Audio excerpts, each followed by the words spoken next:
Ici, on a vraiment un très bel exemple de ce qu'on appelle le soulèvement en météo.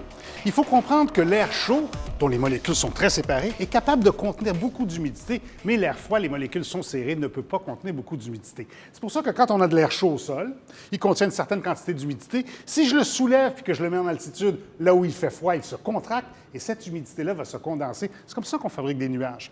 Alors, on a exactement une belle situation ici. On a deux masses d'air complètement différentes. Celle qui est à l'arrière va s'installer sous celle qui est à l'avant. Imaginez un chasse-neige. Un chasse-neige, ça arrive dans la rue, ça rentre dans la neige et tout d'un coup, la neige est soulevée et propulsée vers l'avant. C'est exactement le même phénomène. L'air en arrière arrive dans l'air qui est humide à l'avant, le propulse vers le haut, qui se retrouve donc en altitude et qui forme cette masse nuageuse-là. Mais comme la chasse-neige, vous avez remarqué, ça pousse et ça lance vers l'avant, c'est la même chose. Les nuages qui sont à l'avant ici, si vous regardez dès le début du phénomène, on le voit très bien. Voyez-vous, ceux qui commencent à aller s'étirer le plus loin, ceux-ci ne sont pas très épais. Ils sont loin du phénomène. Mais ceux qui restent derrière, eux, sont beaucoup plus épais.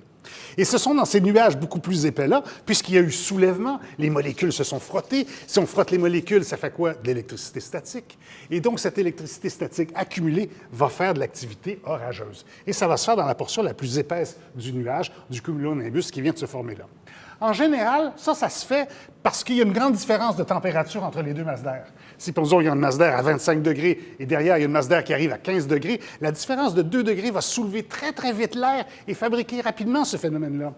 Mais dans ce cas-ci, ce qui est très particulier avec ça, c'est que c'est arrivé au Texas en mai 2021, et c'est que, oui, on a de l'air humide à l'avant, mais à l'arrière, ce n'est pas nécessairement de l'air très froid, mais c'est de l'air très sec. Et dans le cas présent, c'est la différence d'humidité et donc de densité des deux masses d'air qui favorise le soulèvement.